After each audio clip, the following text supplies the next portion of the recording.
First on Fox, we now know the names of the two men who died in that 4th of July apartment fire in Northeast Portland. The state medical examiner has identified them as 31-year-old Robert Germillion and 31-year-old Seth Thompson. Now the neighborhood is coming together to remember them as fire investigators work to figure out how it all happened. Fox 12's Audrey Wheel joins us live with an update. Audrey? Right, Wayne. Well, this is that growing memorial right here to remember Robert, known as Bill here, and Seth, who both died in this fire. Neighbors started it this evening and hope it will grow. Now, at the same time, fire investigators say they made really great progress today in working to determine the cause of the fire. They were finally able to dig through all of this rubble and ash, but they have not determined that cause just yet.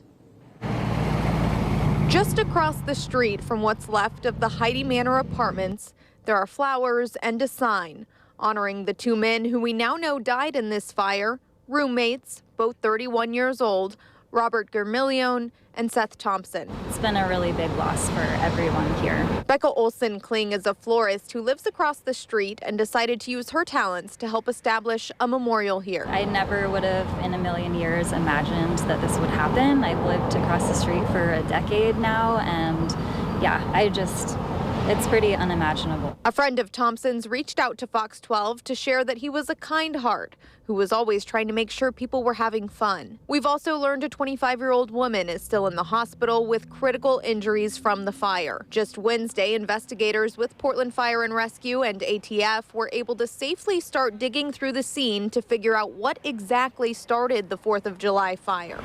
By the time they wrapped up for the day, a Portland fire investigator told us they made more progress than initially expected, working from the least burned areas into the most burned areas, marking evidence as they go.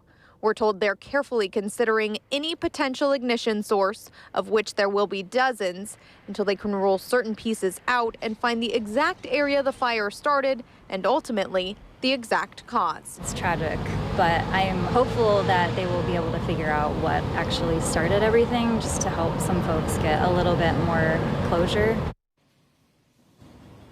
Investigators will be back on scene here tomorrow morning. Now, at the same time, police and fire officials say they believe that there are some people out there with critical information that have not come forward yet. You can see they've posted this sign saying your help is needed just across the street from the fire here, urging anyone who does have any of that information to come forward at this point.